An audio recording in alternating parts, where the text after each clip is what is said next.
of my life, 24 and there's so much more. Live alone in a paradise that makes me think of two. Would you hug a swallow? I don't know how much it would hurt, but I don't think I would hug one. So, knowing what you know about swallows, would you hug a swallow? Oh, kind of. It's a little prickly, maybe.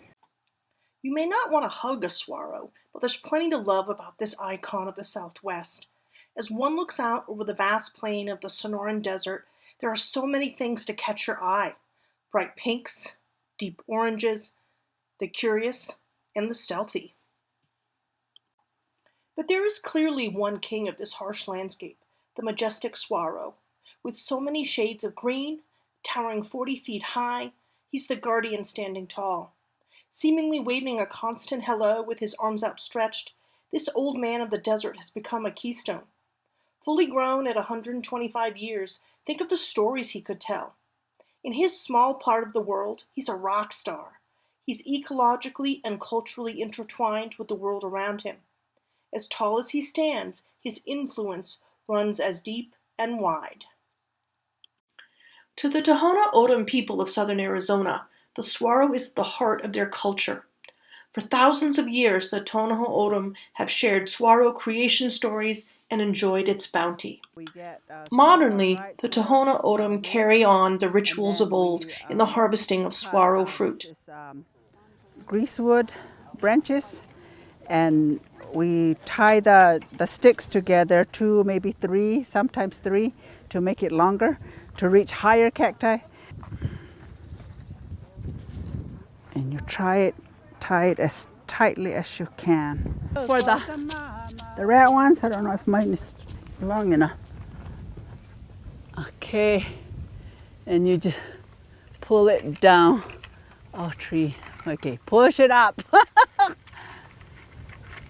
There's one. Okay, there's another. There's another.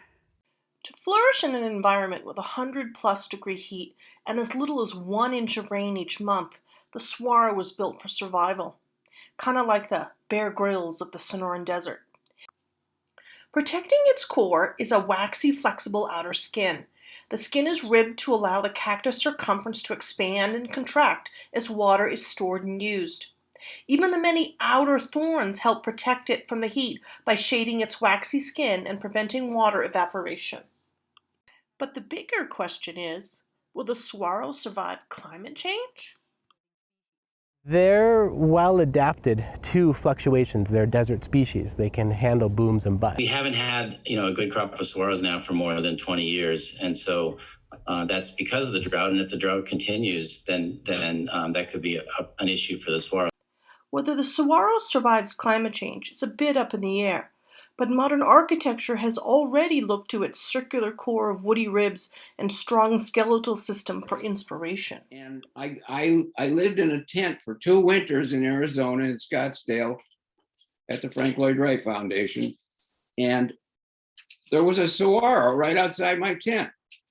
And of course, Mr. Wright explained how the structure of the nature of the saguaro was the same structure that is used by our contemporary reinforced concrete columns, with the reinforcing bars in the circular in the middle, which is like this, the stems of the saguaro. When you see one that's died, and you see what the structure is, mm-hmm. and those fluted edges that you're talking about on the outside are everything in a plant, everything in nature is not there just for the hell of it and for the show. It's there for a purpose, and it does something that helps and sustain the plant. And that's when you work with nature, that's what happens. As a keystone, the saguaro is undeniably tied to its surrounding environment.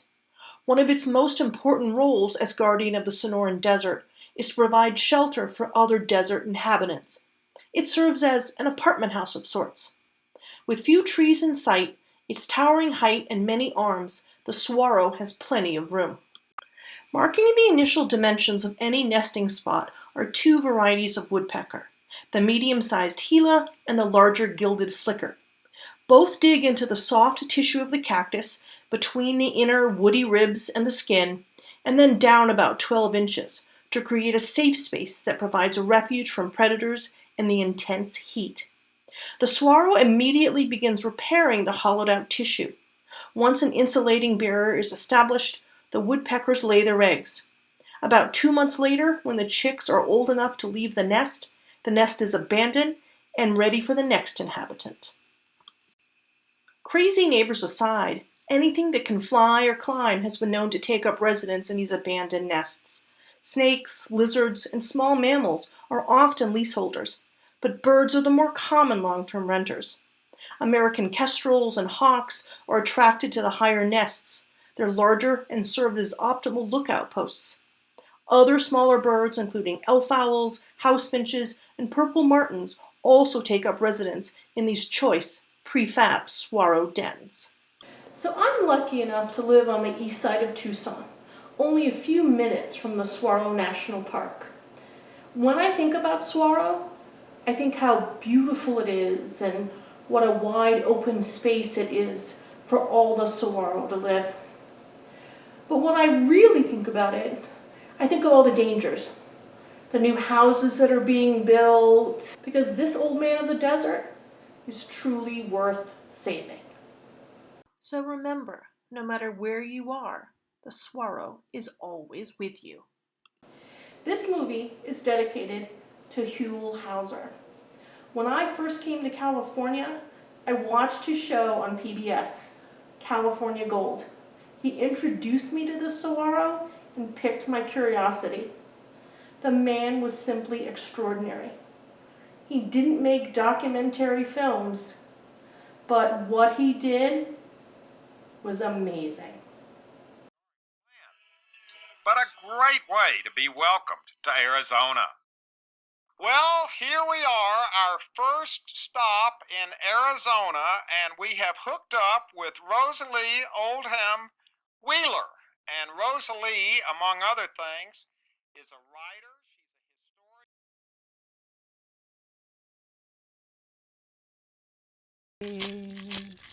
Wanyama kosamama semma kukiwa. Yanya tamang chuwang tayo nyo ko ka chuwa tuwa usita.